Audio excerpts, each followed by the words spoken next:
The Awakening 2012, the best conference I've ever attended. That's from one of the attendees at the Awakening 2012. We'll talk about it on Faith and Freedom. I'm Matt Staver, founder and chairman of Liberty Counsel. Joining me is Matt Barber, vice president of Liberty Counsel Action. Matt, the Awakening 2012 was an amazing event, Friday night and Saturday in Orlando at Calvary Assembly. The speakers were tremendous in terms of the content, but the Spirit of God, the Spirit of the Lord, was really there in a very unique way. So it was a real spiritual, but also motivational and encouraging event, and educational, of course, as well. It really was the marrying of the Great Awakening with the American Revolution. Yeah, that's a great way to put it, and hence the term, the Awakening.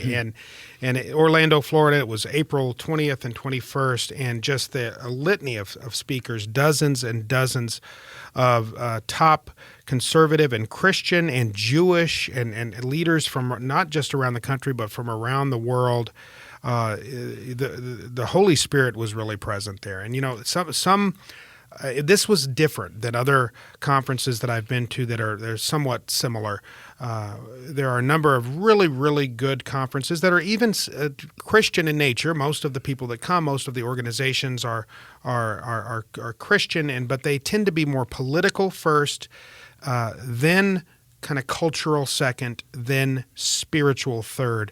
We kind of inverted that and completely flipped it. It was spiritual first, really recognizing that in order to change the heart of a nation, we have to first change the hearts of men, and that we need to return to the values that made this the greatest nation on earth, and those values are unequivocally rooted in Judeo-Christian principles. Secondly, it was cultural in nature, about taking our culture back, and third, there certainly was a political aspect to it, but it was bipartisan. It was a bipartisan political aspect, but so it kind of inverted the typical, and the fireworks were just amazing. It was just incredible. It was really amazing, and John Stemberger, who's the president of the Florida Family Policy Council, said that he's attended hundreds of events, and this was one of the best events he's ever attended.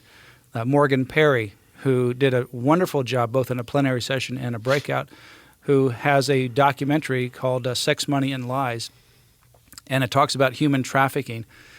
She also said some very same things, and leaders from around the country were there. Vonette Bright was honored.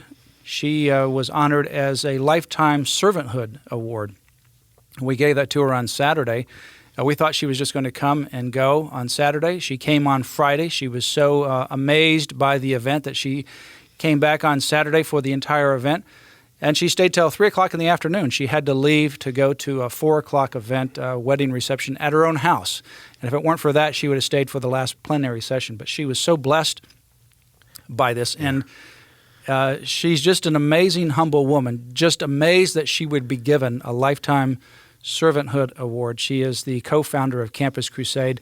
She said to one of the attendees, she leaned over to them, one of the people with our organization, and she said, you know, Bill would be very proud of me. Yeah. And, you know, that's just a sweet thing. She's just an amazing lady.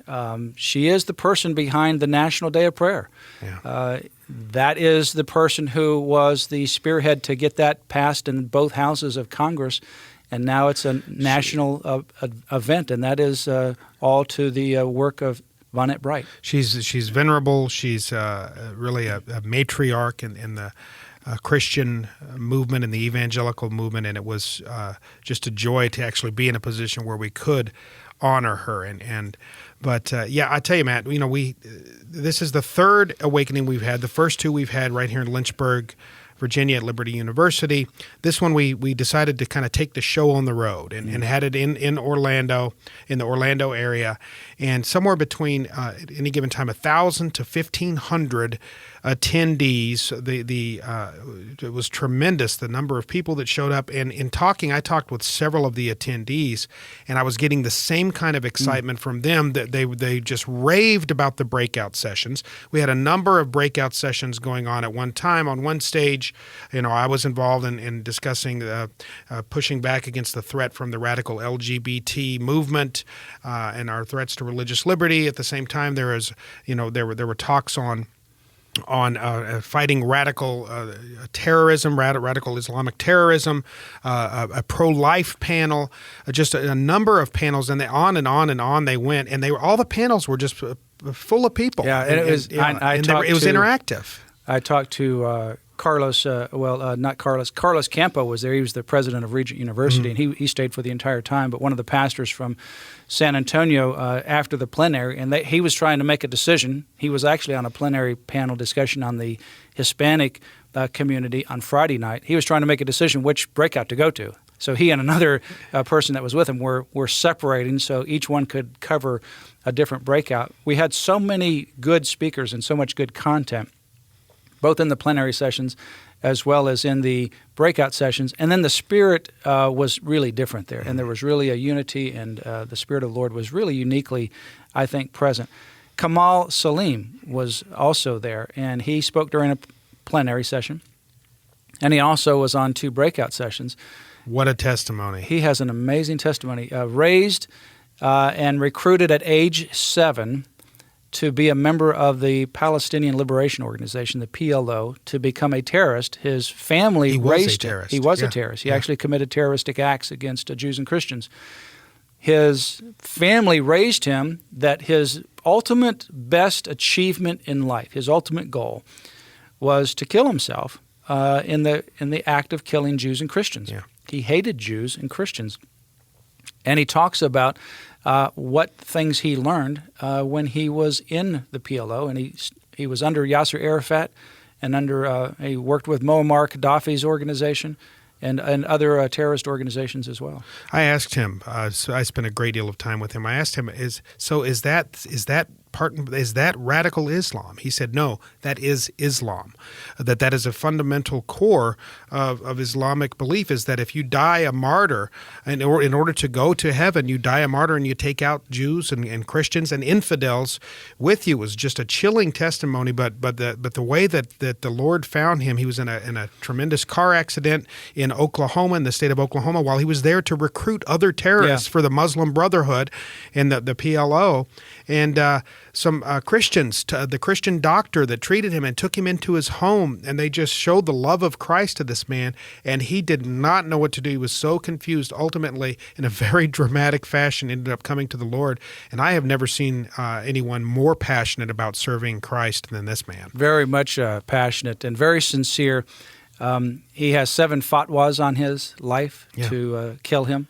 His cousin is the Grand Mufti over in the Middle East, which is like the high-ranking person within Islam. So he has an Apostle Paul on the road to Damascus kind of experience, going down one path and then just be radically changed in a different way.